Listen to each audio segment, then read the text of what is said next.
Alright, so my topic today is going to be about the address, the Pearl Harbor Address to the nation. Basically, the speaker is going to be Franklin Delano Roosevelt, the President of the United States at the time. It's going to be to the U.S. people, or you can say the whole entire world, because they entered the war. And then the topic is going to be, already said it, the address to the nation about the Pearl Harbor attacks. Basically, we're going to start off with pathos first, which is the emotions.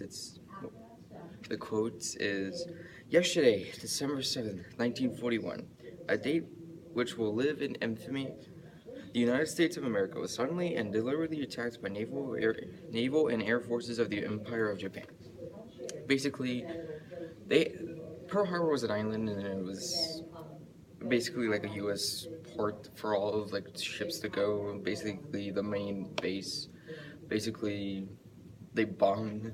They bombed it, and now it's like ever since the attack, it's just been people have been raging about this. So President Roosevelt, if you want to, Roosevelt, basically pulled this up to Congress, and hopefully he would pass them to get them in.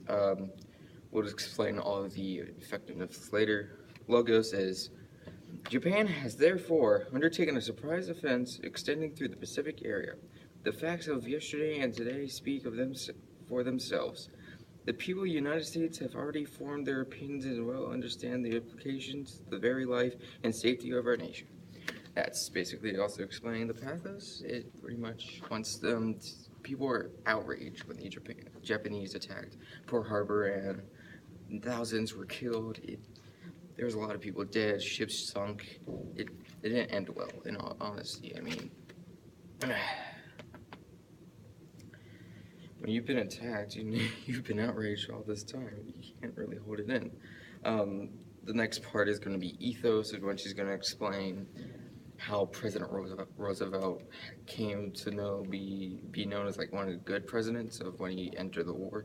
As he said, "As Commander-in-Chief of the Army and Navy, I have directed that all measures must be taken for our defense, but always will our whole nation remember the character of the onslaught against us." This also explains how his emotions feel about this, his little, whatever you want to call it.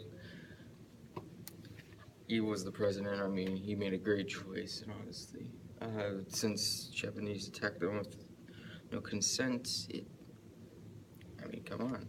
So basically, all of these quotes worked and how explain why it was effective to the people. Because if you have someone attacking you, wouldn't you be outraged? I mean, come on. It would be hard not to go unheard during this time. It's not gonna work. And then you have then people get to learn more about President Roosevelt and how he really thought of this situation, so they can heed what the people are saying as well, because they were so outraged. He has to listen to them because he has felt the same thing due to our nation. And then basically the pathos is effective too, since he was able to actually use emotions in the speech to actually get the people to follow him into the war. I mean, that's how we won World War II. Excuse me. And won the last 3 years of it. And Harry Truman bombed Hiroshima and Nagasaki.